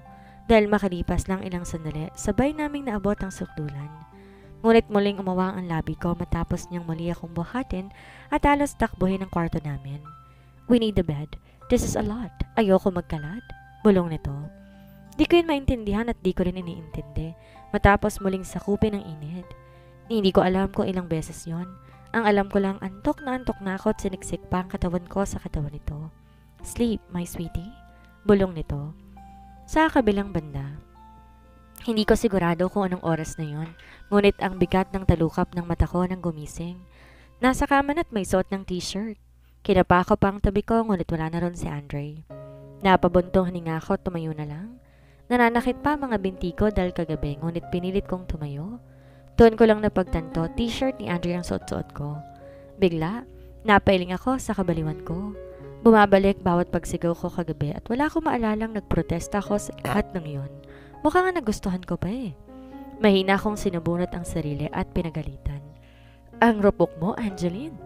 Inis kong maktol bago pilit na pumunta sa banyo at naligo. Habang nasa ilalim ng shower, bumabalik sa akin ang bawat detalye. Kung gaano katagal, ilang beses, at kung gaano katagal ang bawat sigaw ko. Di ako lubos makapaniwala sa nalaman ko. Nagpigil si Andre ng 5 taon at di tumikim ng iba. Di ako makapaniwalang na kaya niya yun. Kaya ba hinahabol-habol niya ako? Ayoko mag-assume ng kahit ano. Baka naging abala lang to at ngayon na lang nakakuha ng oras. Pero sino ba ang niloloko ko? Lasing pa nga ito kagabi at mukhang di na makapaghintay. Mariin akong pumikit nang maalala na wala kaming gamit na proteksyon. Napamulat ako at nakagat ang ibaba kong labi. Hindi pwedeng mabuntis akong muli? Hindi ngayon. Pero ano pa nga bang magagawa ko kung nangyari na? Kakayanin pa bang mahabol sa pills? Sa naisip, desidido akong bumili mamaya ng birth control pills. Kinalma ko ang sarili at nag-ayos na. Hindi ko na tinayo ng maayos ang buhok ko at nagmamadali na sa pagbaba. Bumagal lang ang lakad ko matapos marinig si Adi na nasa kusina na rin. Daddy, Mama didn't wake me up last night. Sabi ko gisingin ako pag umuwi ka po. Maktol nito. Narinig ko mahinang humalakak si Andre. Your mama was tired, she forgot. Namula ang pisngi ko sa narinig na sagot nito. Otomatiko ring tumungo ang tingin ko sa sofa pero natigilan matapos maalalang ginawa namin doon. Kapestihan talaga, Angeline. Mabuti na lang at mukhang naligpit na ni Andre ang mga damit. Pero tingnan ko pa rin mabuti at halos malaki ang mata ko matapos makitang nasa ilalim pa ng babasaging mesa ang undies ko. Mag-iiwan pa ng ebidensya. Agad akong lumapit at tumukwang para kunin yon. What are you doing? Natigilan ako sa lamig ng boses ni Andre. Iba kaninang kausap ito si Adi at iba kumpara kagabi. Breakfast is ready. Anito pa na walang halong lambing. Pangkama ka lang talaga, Angeline. Inis akong napapikit sa naisip. Marahan ko na lang kinuhang undies at napalitan ng inis ang hiya ko. Nang makuha yon, sa lubong ang kilay kong hinarap si Andre na otomatikong nasa kamay kong may hawak na undies sa mga mata. Magliligpit lang ng kalat, nakakahiya naman sa'yo. Sarcastic-ong sagot ko. Kumibot ang labi nito at tila nang aasar akong tiningnan. Do you want more undies? Mahinang tanong nito. Akala yata nito magiging maamo ko sa undies lang. Last mo na yung kagabi. Aalis na kami ni Adi. Akmang lalagpasan ko to ngunit agad nitong pinigilan ang braso ko. Mga mata nitong walang bahid ng galak ang nasa lubong ko. You really wanna leave? Then, leave him alone. Do not bring my son. We had a deal, Miss Di Masupil. Now choose between staying here with me and Adi or staying inside the jail. Nanlamig ako at napasinghap. Bakit nga ba ako pinahihirapan ng ganito? Noon pa man alam kong masama ang ugali nito, hanggang ngayon ba naman? Bakit mo ba ako pinahihirapan? Hindi ba pwedeng pakawalan mo na lang ako? Nanghihinang tanong ko. Takot marinig ni Adi. Alin man kasi ang piliin ko, pareho lang na maghihirap ako at di ko kayang iwan sa kanya si Adi. Am I? You're the one who's doing that pain to yourself. My office is very clear and will benefit you in any way. Ano bang mahirap na manatili kasama ko? Ano bang mahirap buuin ang pamilya ng anak ko? He asked seriously. Awang ang labing di ko mapaniwalaan ang lumabas sa bibig ko. Di ko alam na tingin talaga nito sa amin ay pamilya. Di ako makahanap ng salita, lalo na nang tumunog ang doorbell. Napakurap ako habang si Andre kinawag ang pagkakahawak sa braso ko. Wait me here. Anito bago tumungo sa pinto. Sumunod din ako at kuryoso sa mga bisita. Kaya nga lang nanlaki ang mata ko tumigpit ang hawak sa undies na kanina ko pa pala hawak. Good morning, Angeline. Sigaw ni Nadia at tinakbo pa ang distansya ko. Mabilis kong tinagong kamay ko sa likod ng alanganing ngiti. Tinanguan ko rin si Aldrin na kausap naman si Andre. Bakit wala ako yakap? Asan kamay mo? Nagtatakang sinuri pa ako nito ngunit hindi ko na mailahad pa ang palad ko. Ha? Sandali, Nadia? Natigilan ako matapos maramdaman ang paglapit ni Andre. Bale walang kinuha nito ang undies sa kamay ko at nilagay sa bulsa nito. Kita ko ang pag-awang ng labi ni Nadia at ni Aldrin sa nakita na hindi sila makapagsalita habang ako nagiinit ang pisngi. Wait us here, Aldrin. Sasabay kami sa pagpunta kay Anton. Simpleng paalam ito bago ko marahang hinila patungo sa kusina. Ang harot mo, Angeline? Dinig ka pang sigaw ni Nadia na ikinapikit ko ng mariin. Sa kabilang banda, pinahiya mo ako. Ano na lang iniisip ni Nadia niyan? Mahinang angel ko. Nakabiyahe na kami at nakasunod lang sa sasakyan ni Aldrin. Mabuti na nga lang at abala sa tablet si Adi na nasa backseat. Let them think what they want. And why right? People will think the same even without proof, sweetie. Seryosong sad nito habang ang tingin nasa kalsada pa rin. Kahit na, those scenes and topics should always remain private and for the two of us only. May gigil na bulong ko. Kunot noong sinulyapan niya ako at tamad na minani obrang manibela gamit ang isang kamay niya. Did I show it? Did I see us? I didn't speak anything. And you don't have to remind me that because I don't have any plans of sharing you. Ako lang dapat makakakita niyan, sweetie. Sinalakay ng kaba ang puso ko at agad na paiwas ng tingin. Ramdam ko ulit ang muling pag-iinit ng pisngi ko. Ngayon, nahihiya ka. Pero kagabi para kang nagwawala. Shut up! Wala tayo sa kama. Mabait ka lang naman kapag gabi na. Then, we should try it in the morning. What do you think? Pangaasar pa nito. Gigil na sumandal ako sa upuan at hindi na lang siya pinansin. Dinig ko ang mahina nitong tawa at ramdam ko ang minsanang sulyap nito ngunit hindi ko na siya kinibo. Pinanatili kong tingin sa bintana at kung di pa ako kinalabit ni Adi, magkaka-stiff neck na yata ako. Nilingon ko ito para lang makita ang bottled water na nakaharap na sa akin. Hindi ko alam kung saan nga ba galing yon. Mama, will you hand this water to Daddy? He's thirsty. What? Anak, abot mo naman ang daddy mo. Ikaw na magbigay. Pilit na tanggi ko. Kaya lang umiling to at mas nilapit sa akin ang bote ng tubig. He's driving. Pagrarason niya. Kahit tuloy ayaw kong tingnan si Andre, wala na akong choice, kundi harapin to para ibigay ang bote ng tubig. Binuksan ko pa yon at hinintay na kunin ito. Closer, Angeline. Utos nito. Kunot noong hinapit ko pa. Iniwas ko na lang tingin ko para naman mapigilan kong sariling ibuhos sa kanya ang tubig. Ngunit nagulat ako matapos maramdaman ang mainit itong palad na sinakop ang kamay kong may hawak sa bote. Marahas ko siyang nilingon para lang makita. Uminom na siya pero ang tingin nasa kalsado pa rin at binigyan lang ako ng mabilis na sunyap. Baka mabangga tayo, Andre. Ngunit hindi ito nakinig. Mas sinigpitan niya pa ang pagkakahawak sa kamay ko. Andre, ano ba? Umayos ka nga't baka mabangga tayo? Kung gusto mong pumunta kay San Pedro, wag mo kaming idamay ng anak mo. Mahinang angel ko upang hindi marinig ni Adi. Isang lagok pa bago nito binitawan ang kamay ko. I'm just drinking and you're overacting. Napailing to at nakafocus sa daan. Naningkit ang tingin ko. Gusto kong sagutin siya ngunit mas pinili kong maging tahimik na lang hanggang sa makarating sa private resort daw ni Anton.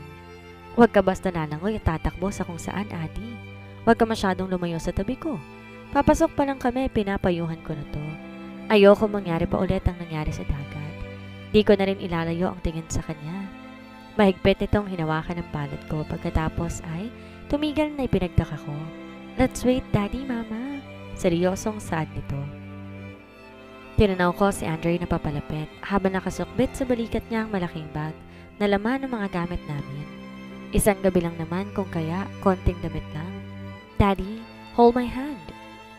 Na makalapit to at kuhanin ang palad ni Adi, hindi ko na siya pinansin. Tutok na ang tingin ko sa daan. Handa nang humakbang ngunit na estatwa ako matapos maramdaman ang mainit na palad na sumakop sa kamay ko. Di ko alam kung mapapaso ako o ano, pero iba ang hatid na init ng palad ni Andre sa buong sistema ko. Di ako agad nakagalaw at nagulat na lang na naglalakad mag-isa si Adi sa harapan namin. Mahina pa tong humagikhi. Daddy Aldrin is waiting for me inside. Take care of my mama, Daddy. Sigaw nito bago tumakbo papunta sa loob. Naiwan ako nakasimangot at ayaw nang humakbang ulit, ngunit dodoble yata ang kaba sa puso ko. Matapos sigpitan ni Andre ang hawak sa palad ko at magpatiuna. Dahilan para matangay niya ako. Nasa loob na si Adi, bitawan mo na ako. Malamig kong utos. Hindi to nakinig at nagpatuloy lang sa paglalakad. Na makalapit sa pinto, hinatak pa ako nito papalapit sa katawan niya. If you don't want to get into trouble, stay beside me, Angeline. Aniya at mabilis akong napairap. Di ba niya alam na mas mapapahamak ako pag malapit to? Kunwaring di ko narinig ang sinabi nito at marahang ngumiti na lang sa mga tao sa loob ng resort. Hindi ko kilala ang iba at tanging si Anton lamang namukhaan ko. Kinawayan din ako ni Adi at Nadia na magkasama sa gilid ng pool. Ngingiti na sana ako kung di lang nasalubong ang mapang insultong tingin ni Ate Zebi. Nawalan ako ng gana at hindi na makahakbang. Napalingon ako kay Andre na natigilan din at nakatitig lamang kay Zebi. Di ko maintindihan ngunit tila piniga ang puso ko sa nakita at di na makapagsalita. Pupuntahan ko lang si Adi. Why back out now, sweetie? Mas sinigpitan nito ang hawak sa kamay ko at tangay ako papalapit kina Anton. Nasa gilid nito si Ate Zebi na nakangisi sa amin o kay Andre lang. Oh, you found her. May konting gulat na bungad ni Aldrin matapos akong makilala. Yes, and stop looking at her like that. She's off limits. Malamig nitong saad sa kapatid. Mas nanghina ako at nawalan ng gana dahil doon. Hindi ko kasi alam kung para sa akin ba yun o para kay Ate Zebi na nakangisi sa akin. Then stop looking or staring at other girls, kuya. Baka mamaya, kakatingin mo sa iba, manakaw naman ang hawak mo. Ngumisi si Anton at binigyan pa ako ng isang kindat na kinakurap ko. Ngunit halos mapasigaw kami matapos bigla na lang kwelyohan ni Andre si Anton at ang gagalaiting matalim tong tinignan. Fix yourself first before stealing someone else's property, my little brother. I don't share what's mine, so focus on yours. May bantang bigkas ni Andre bago ko hinila palayo doon. Akala ko magkakainitan sila ni Anton, pero mabuti na lamang at hindi. Marahan lang nitong hinatak ang sigo ko, paalis doon at papalapit kay Adi. Dinig ko pang umismid si Ate Zebby, ngunit hindi ko na lang din pinansin. Don't you think you are too much? Mahinang tanong ko. Too much? I just protected you, Angeline, he sarcastically said. Walang salitang binitawan niyang braso ko at lumapit siya kina Adi. Walang sabing, binuhat ako nito, ang bata at umalis din doon. Napamaang yata ko at sumama ang pakiramdam ko sa inakto nito. Ayoko man tuloy, nagmamadali akong umakbang, mahabol lamang sila. Where are we going, Daddy? Dinig kong tanong ni Adi. Binagalan ko ang lakad ko na malapit na at pinigilan ang sariling tawagin sila. I wanna go where I wanna go, buddy. Malumanay na saad nito. Wala nang bahid ng galit kanina. I'll ask Mama. Binalingan ako nito at nginitian. Where do you wanna go, Mama? Sandali akong natigilan. Di alam ang isasagot. Pasimple ko ring sinulyapan si Andre na bahagyang kunot ang noo at nakatingin sa akin. I want to swim. Angeline, bumalik nga kayo dito? Sigaw ni Nadia sa amin. Alanganin akong umiwi matapos makita, maniningkit ang mga mata ni Andre. Dalawa lang tayong lalangoy, buddy. Shall we go now? Pagpaparinig nito.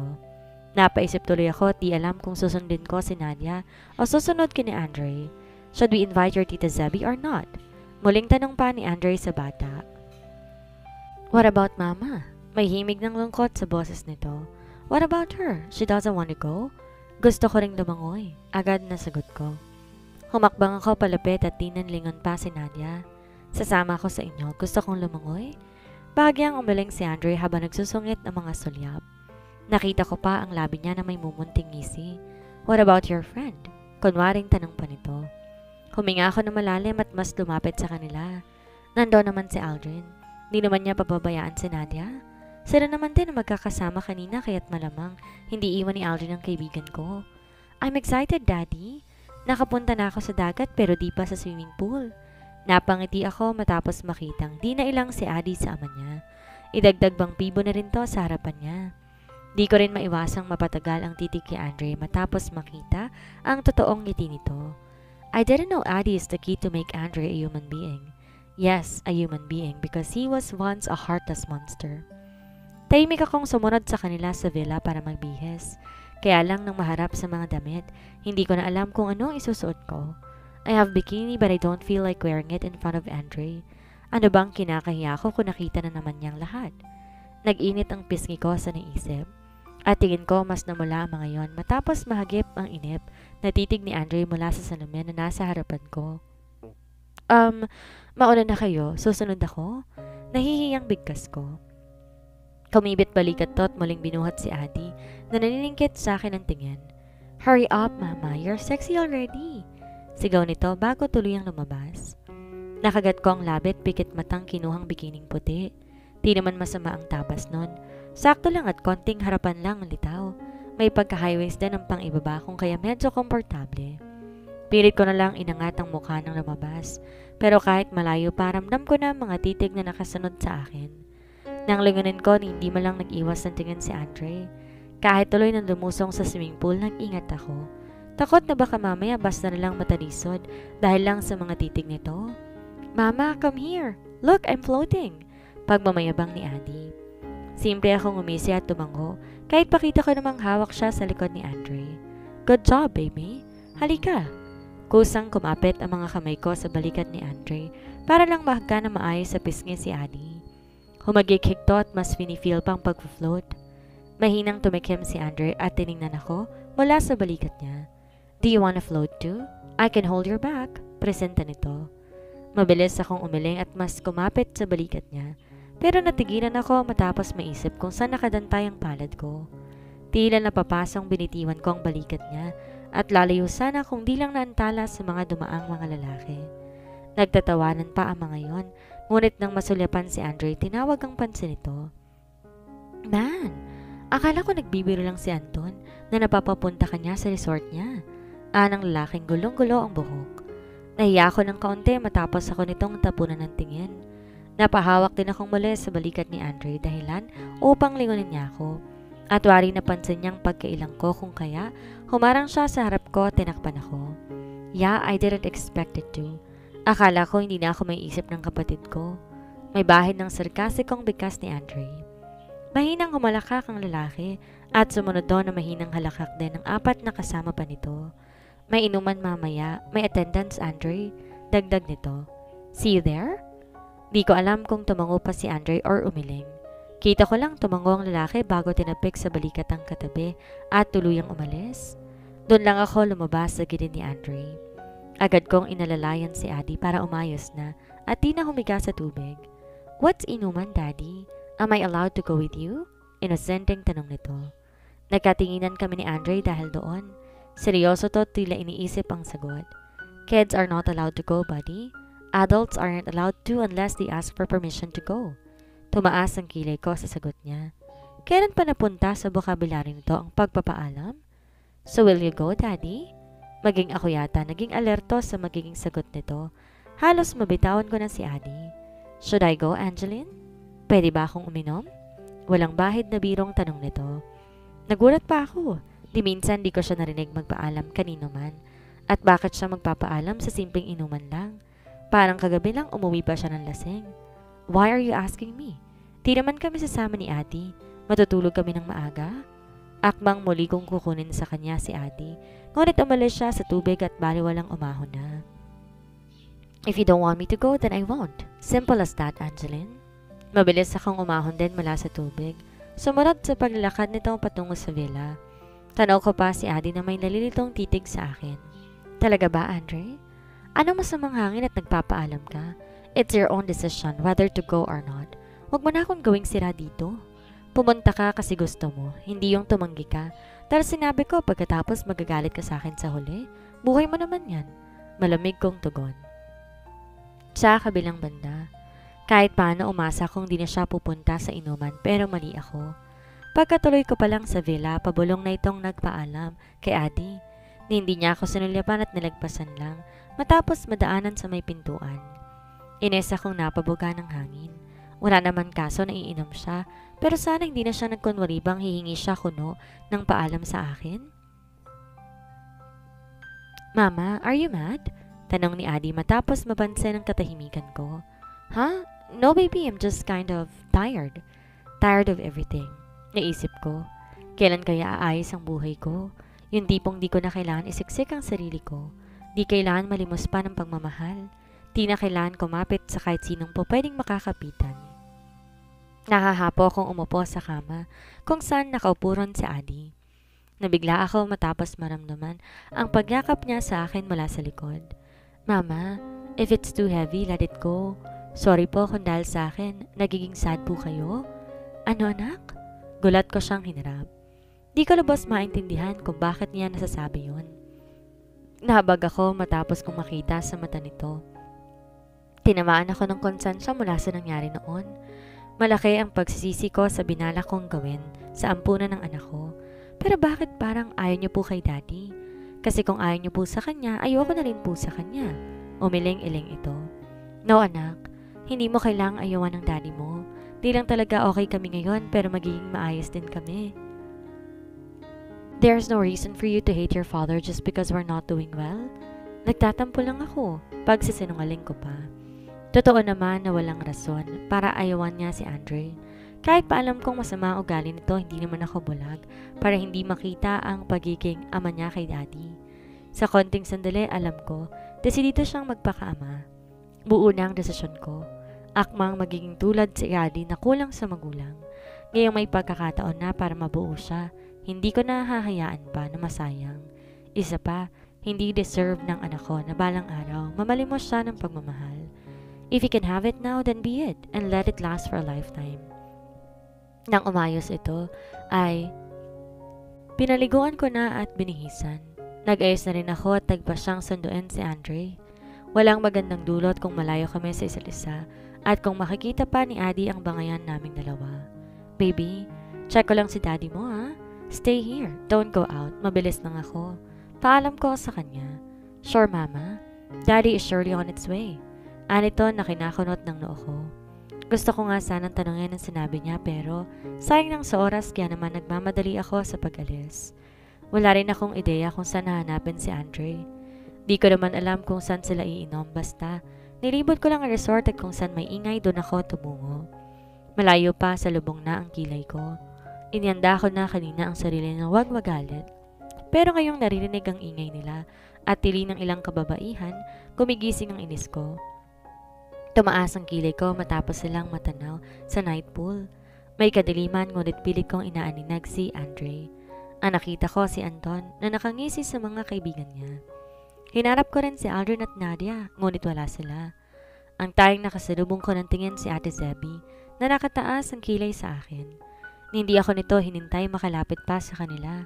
Siya na mismong humakbang papalapit sa akin. "You're not invited here." Tamad kong tinignan si Zebby bago sinilipan ng mga nagkakasiyahan sa likuran. "Wala akong oras para sa ganito, Zebby. Will you please set aside yourself? You are not needed." Ngumisi ako at takmang hahawiin siya ngunit mas binilandran nitong katawan sa harapan ko. "What a mouth! Nakatungtong ka lang sa manson, tumapang ka na. Bakit? Asawa ka na ba?" Painsulto tong tumawa at pinasadahan pa ako ng tingin. "I know Andre very well. Hindi ikaw ang papatulan nun. If my speculation is right, parausan ka lang, Angeline." Insultong dagdag pa nito. Because of that, I pursed my lips and I just wanted to strangle her shoulder right away. Pero dahil hindi yun ang sadya ko kung kaya't kahit masakit sa pandinig, binaliwala ko. Di rin ako nag-abala pang itanggi dahil totoo naman. "And now if you're looking for Andre to have a spicy night, sorry, but he will spend this night with me, in my bed." Maharot na bulong nito. Masama ko siyang tinignan maging ang night pool pero mas nawawagi ang inis ko kay Andre ngayon. Kala ko pa naman may pagbabago na kahit para lang kay Ate, pero parang wala. Napailing ako at di na pinansin pa si Zebby. Di ko na rin pinatulan ng malawak itong ngisi matapos makita ang reaksyon ko. "Bye, Angeline. Hug your bed alone." Sigaw nito. Kunwari bingi ako na tinahak ang daan pabalik. Nagingit-ngit ang kalooban ko dahil kay Andre. Ni ayaw sumiksik sa isipan kong gagawin nila ni Zebby. Ano naman kung gawin nila? Ano naman kung hindi siya umuwi? Wala naman akong karapatan kasi nga bed warmer lang ako. Mapait na lumabas yon sa bibig ko at mapait ding napangiti. Ayoko na nga sanang tumuloy sa villa na masama ang loob ko, ngunit walang kasama si Adi. Kagat ko ang ibabang labi dahil sa kagustuhang sumigaw sa inis, pero pigil ko ang sarili. Tahimik ko pang binuksan ang pinto at natulog agad na nasa isip ko, ngunit nagulantang ako matapos makita si Andre. Nakaupo sa kama habang nasa kandungan si Adi, kumakain ng chips. Pareho pa silang tutok sa telebisyon at tila di napansin ang pagdating ko. Akala ko ba nandoon siya? Awang ang labi ko at binalot ng inis para kay Zebby. Nagsinungaling ito. Marahan kong nilapat pa sa rampinto na siyang kinatingin nila sa aking dalawa. "Mama, where have you been?" Sabi ko naman po na pabalik si Daddy kanina. Ngumuso ito at pailalim akong tinignan. Nagpahangin lang." "Adi told me you were looking for me. Why? Kala mo ba umiinom ako?" Simpleng tanong nito ngunit ang labi nakakainis ng ngiti. Naparunok ako at napaiwas ang tingin. Basta na lang din ako lumakad papalapit sa kanila. Akala ko kasi magtatagal ka. Pero di naman uminom si Daddy, Mama. Bumili siya ng chips kasi sabi niya, kanina we'll watch a movie. Sabat ni Adi. Di mo naman ako piniyagan, bakit ako iinom? Isa pa, I'm not single anymore. I already have a son. There is no reason for me to join those party. Dagdag ni Andre at masuri akong tinignan. Naginit ang pisngi ko sa hiya. Para ko naisahan at nahuli nag-aalala. "You're so red, Mama. Halika, the movie is so good." Maliit akong nanguso at halos di makalapit dahil sa titig ni Andre. Tahimik at marahan ang pag-upo ko sa tabi nito. "Tamang hinala ba, Angeline?" Nangaasar na bulong nito sa tenga ko. Nag-init mo rin ang pisngi ko at agad tong hinarap para sagutin ngunit ang namamungay niya mga matang nasa lubong ko. Akala ko kasi uminom ka nga. Tinignan ko lang dahil baka hanapin ka ni Adi. Mahinang pagrarason ko. Napahalakhak to na mahina. Kulang na lang din mapasinghap ako matapos maramdaman ang braso at palad nito na umikot sa bewang ko. Marahan niya pa akong hinapit dahilan para mas maidikit ako sa balikat niya. Nang tignan ko naman to, tutok na sa TV screen ang mga mata nito. "How's the movie, buddy?" Tanong nito kay Adi. Humikap si Adi at inubos ang laman ng kanyang bottled water. "It's good, Daddy, but I'm already sleepy." Muli pa itong humikap bago kami hinarap dahilan para inalis ni Andre ang braso niya sa bewang ko. Are you sure? We can still watch the next movie. Umiling to at bumaba na sa kanduhan ni Andre. Sumiksik ito sa pagitan naming dalawa. Nilingon ako nito at ngumuso. Gusto ko ng kiss, Mama. Hagkan galing sa inyo ni Daddy, here and here. Tinuro nito ang magkabilang pisngi na sinundan ko ng tingin. Ngumiti ako at agad siyang hinagkan, ngunit agad din tong umiling. No po, sabay po kay ni Daddy na hagkan po ako. Malawak itong ngumiti at pumikit. Hinihintay ang hagkan namin. Nagkatinginan kami ni Andre dahil doon. Kumibit balikat to at sumenya sasabay kami pagkatapos ng 3 bilang. Siya na nagpresentang magbilang. 1, 2, 3. Sabay kaming dumukwang at hahagkan sa pisngi si Adi. Ngunit nagulat ako nang humiga ito dahilan upang labi ni Andre ang sumalo sa labi ko. Nanlalaki ang mata ko nakatitig sa mga mata nito, mulat at tila hindi nagulat. Di ako agad nakakilos sabang ito, wala ring balak na lumayo. Kung di pa humagikik si Adi, di pa ako lalayo at agad napatakip ng bibig sa hiya. Nag-kiss na po kayo, bati na po kayo ha, wag na po kayo mag-aaway. Anito bago muling humagikik. I guess so, kiddo. Your mama was speechless. She loves my lips. Panggagatong ni Andre kung kahit matalim ko siyang tinignan. Sa kabilang banda, di rin kami nagtagal sa resort. Kinabukasan din umuwi kami. Kita ko pa nga si Ate Zebby umiirap sa akin ngunit ginisihan ko lang at pinakita ko pa sa kanya ang pagkapit ko sa braso ni Andre. Di ko talaga alam kung bakit siya humahabi ng ganong istorya. Malapit na siya sa matandang Montero pero pagalagala pa. 1 linggo na nakalipas at nakabalik kami sa penthouse. Hindi ko na nga inaalala ang mga nangyari sa resort. Ang mas problema ko ngayon kung paano makakabili ng birth control pills. Napatitig ako sa plato ko matapos maglapag doon ng ham si Andre. Eat a lot, Angeline. We will move to my house later. Agad ako napatingin sa kanya pagkatapos sunilyapan si Adi na nagpatuloy sa pagkain at tila hindi narinig si Andre.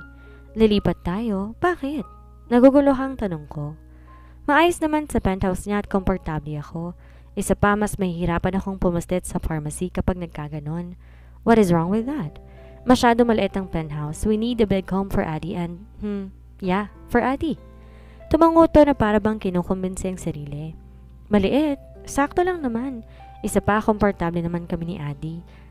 Komportable naman si Adi dito. Marahang nilapag ni Andre ang kutsara at tinawag ang pansin ni Adi. Buddy, are you comfortable in this penthouse? Tanong nito. Agad umiling ang bata na siyang kinangako. No, Daddy. Masyado pong masikip. I can't play well. Paliwan ang sagot at bumalik to sa pagkain. I told you, maliit ang penthouse. Eat well, lilipat tayo mamaya sa bahay ko. Waging saad nito. Mahigpit kong hinawakan ng tinidor at mariing pinaglapat ang labi ko. Kusa rin tumaas ang kilay ko matapos makita ang ngisi nilang dalawa. Napagtutulungan yata ako. Wala tuloy ako magawa kundi mag-empake pagkatapos kumain. Tinatamad ko pang inayos sa mga yon.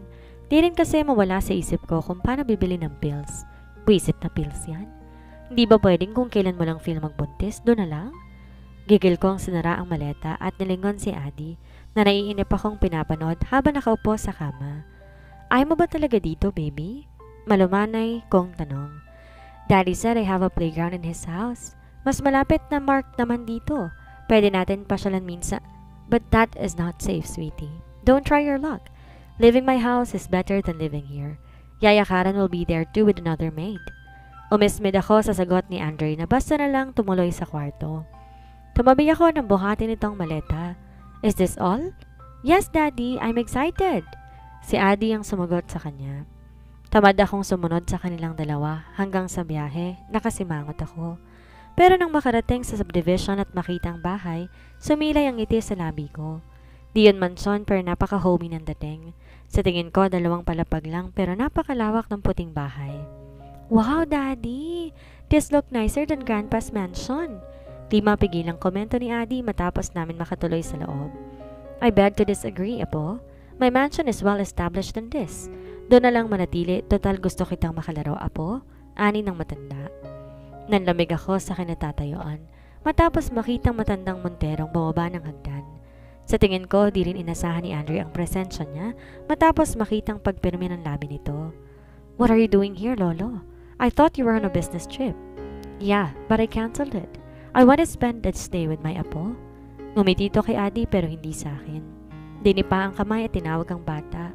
Ngunit alangan ng anak ko kaya't masuyo kong hinaplos ang mukha nito. Go to your lolo, baby. Utos ko.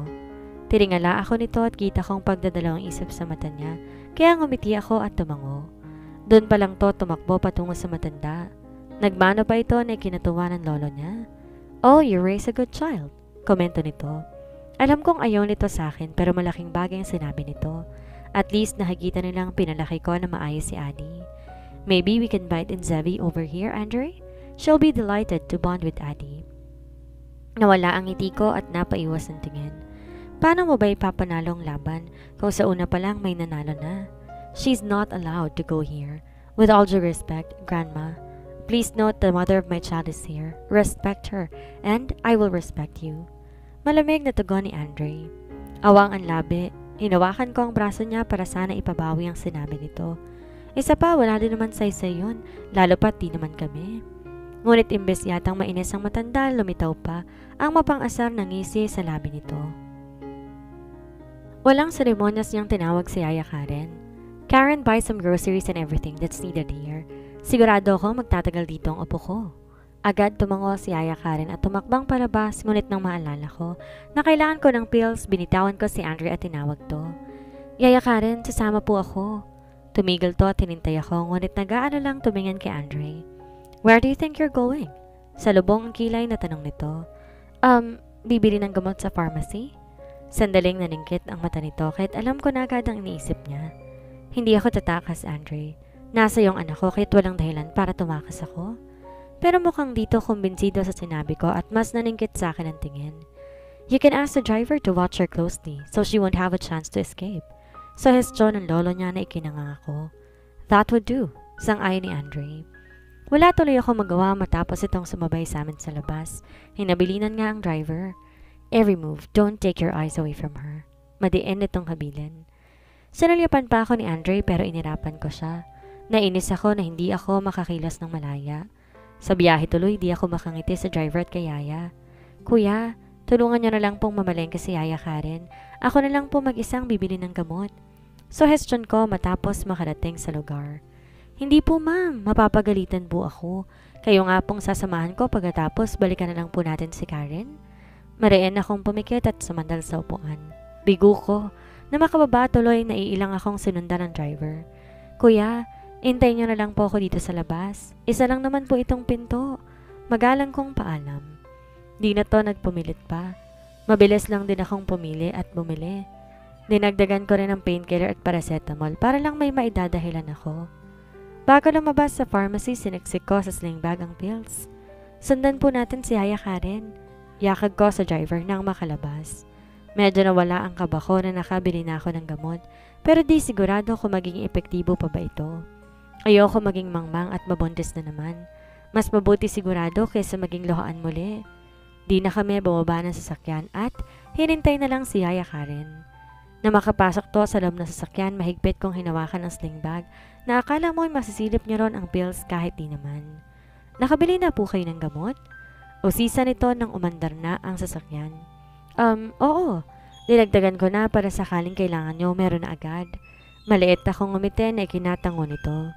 Hindi niya na ako kinibo pagkatapos noon. Ayos lang naman at naiintindihan ko lalo pat di naman ako ang boss nila. Pagkarating tanaw ko na sa bungad ng pinto ang matanda. Tila hinihintay lang ang sasakyan. Sa gilid nito si Andre buhat si Addie. Napanunok ako at muling kinabahan. Humigpit din lalo ang hawak ko sa bag. Wala naman siguro masama na ingatan kong sarili ko, hindi ba? Wala rin akong planong sabihin kay Andre na iinom ako ng pills. Ilang beses akong tumikim nang lumabas. Pasimple pa akong umiti sa matanda na balik na naman yata sa kasungitan at di ako pinansin. Addie, I'll just visit you next time, Apo, then maybe we can go abroad and buy some toys? Anyaya nito. Really, Lolo? I'll be waiting then? Maligayang sigaw nito. Humalakak ang matanda at kinurot sa pisngi ang anak ko. Kita ko pang bumulong to kay Andre bago kumaway. Agad akong gumilid nang daanan ako nito.